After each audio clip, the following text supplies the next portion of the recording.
So I'm sitting backstage, Nibe Festival, with Tom Donovan. And a cup of coffee. We definitely need a coffee. Tom, can you explain what people can expect when you take to the stage tonight? Well, I don't even know what to accept. When I'm on the stage, I don't plan anything, you know. I just go and look at their faces and say, we're going to have a bit of fun here.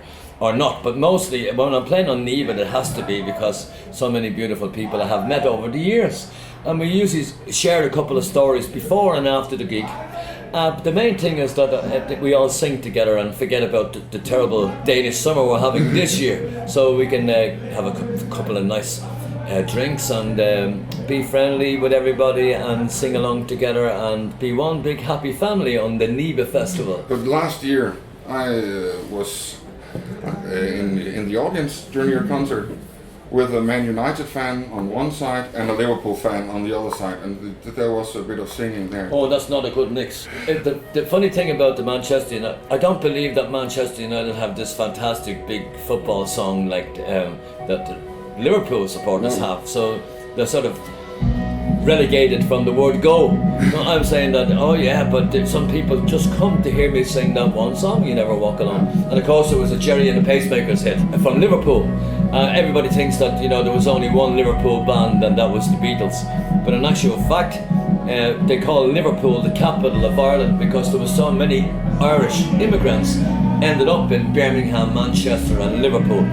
They have a great friendship between the counties, I mean, I know that. But when it comes to football and when it comes to the football songs, I love to sing it as an anthem. Last night we had 4 younger guys from Ireland here at Nibe Festival. Oh really? I didn't know. We had the only concert with Westlife outside the British Isles here at Nibe Festival.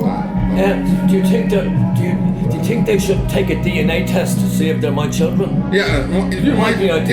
That might be an idea. Send them an email and say, Tom Donovan says, well, you should take a DNA test. No, they're fantastic. But there is something about Ireland and the music life there is in Ireland. Yeah, well, they say that we're born singing, you know, but when I was born in the 50s, 1957, that makes me 62 this year, the year of our Lord 2019. 62 years of age, so I've just gone over the hill by 2 years. When I was 1950s in Ireland was poverty, very poor, most of us. And then of course we always had something to drink, not so many good things to eat. And of course we always had the basics like potatoes and bread, and then a little bit of alcohol, and then the stories and the songs came as well. And they were the most important because they're food for the soul and food for the body as well. So. But there's something about when we hear music, Irish music, also here in Denmark, something happens. It's kind of magical because it's like you say, it's storytelling. Yes. Most of it. If I can do that, okay, it's not always intimate when you're playing on a big festival to tell the stories that you would like to tell.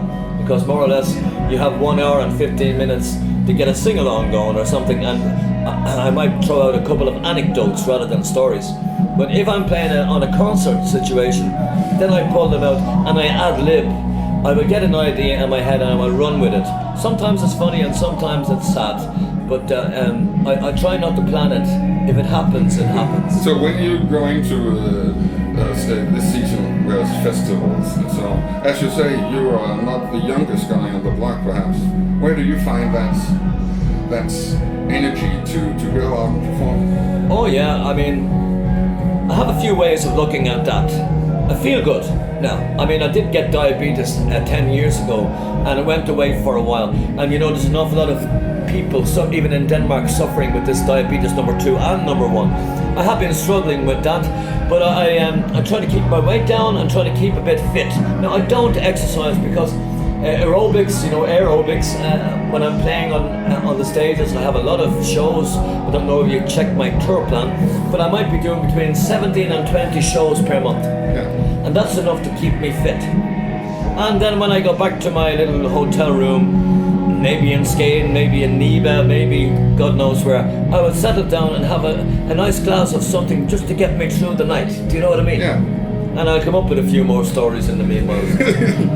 But you can see yourself returning here to Nibe because there's just a spirit over the entire Liedefeld. The Liedefeld, yes.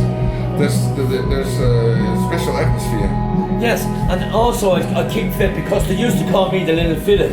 I was wondering, did they name the stage after me? And I said they can't do that. But now I'm not the Little Fiddle anymore. I'm a little bit skinnier. Yeah. But I'm happy enough with that, and I do feel it myself. I certainly do feel the atmosphere when I go on the stage. I've just been on for a sound check and there was only a few people there, but I could also feel it starting to build, and that's great. Yeah, I heard it. That's why I came over and tried to get a little talk with you today. So. And I don't know whether I'm going to sing my own songs or Bob Dylan songs or Irish songs or Scottish songs.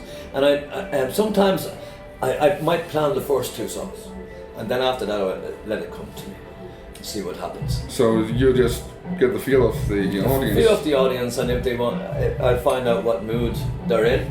And there might be a couple of love songs thrown in there as well. If I feel that they're capable of that. You know, the Danes, I know they want to party, especially on the festivals. However, you know, I am playing Skate Festival as well, and a Skate Festival is like a roots festival, a culture festival. So it's fresh in my head for me to mix two particular brands of music, real folk music and middle of the road folk music, you know, so I can marry them two together. And also I love singing pop songs and rock songs from the 60s. Hence the song You Never Walk Alone. Yeah. People like this one when I'm playing on Fainu Summer Cup every year, and there might be 3,000 Danish footballers in the audience in a huge tent. And when you hear 3,000 voices singing it with you, you might as well be in the cup. You might as well be in Anfield or whatever. So I get a kick out of those things. The story behind Tom Donovan and being in Denmark. Yes. So what's the story there?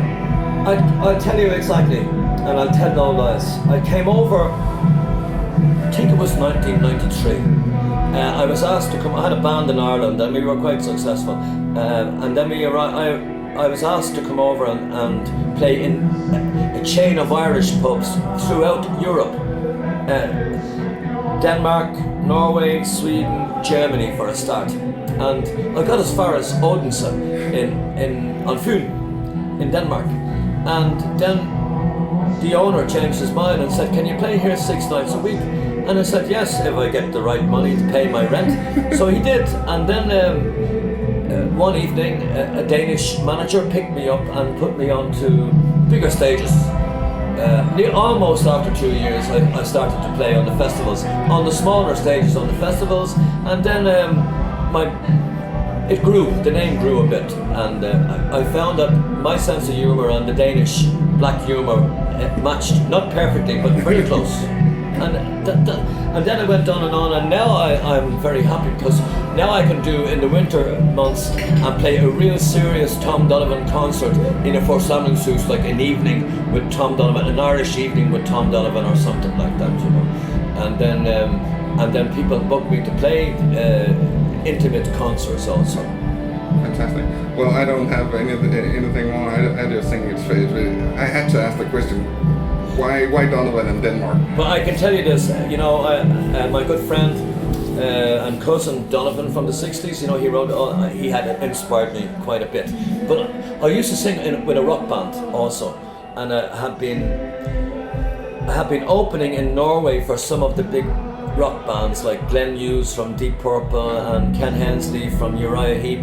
Many big bands from the 60s and 70s who were famous. Also Steppenwolf, John Kay, bands, the real bands from Woodstock. And I still found myself going back to folk music because it tells a great story. All the songs, even Whiskey in the Jar, tells a great story. It's not about whiskey, it tells the story of an Irish highwayman back in the 16th century.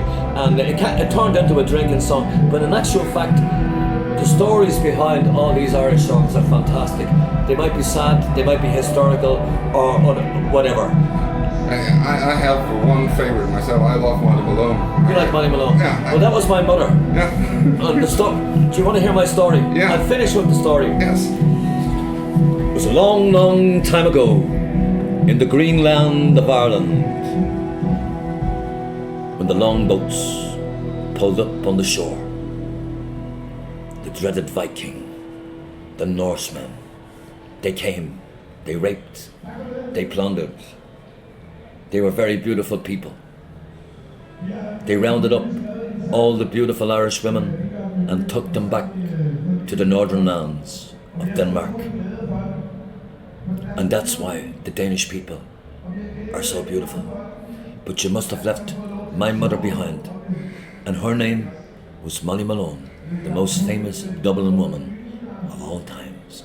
In Dublin's fair city, where the girls are so pretty, I first set my eyes on sweet Molly Malone, as she wheeled her wheelbarrow through the streets broad and narrow, crying cockles and mussels, alive, alive, oh, alive, alive, oh, alive, alive, oh, crying cockles and mussels, alive, alive, oh. Now that's the first time I ever sang that particular song with Macton's Corridor. It was a marvellous experience.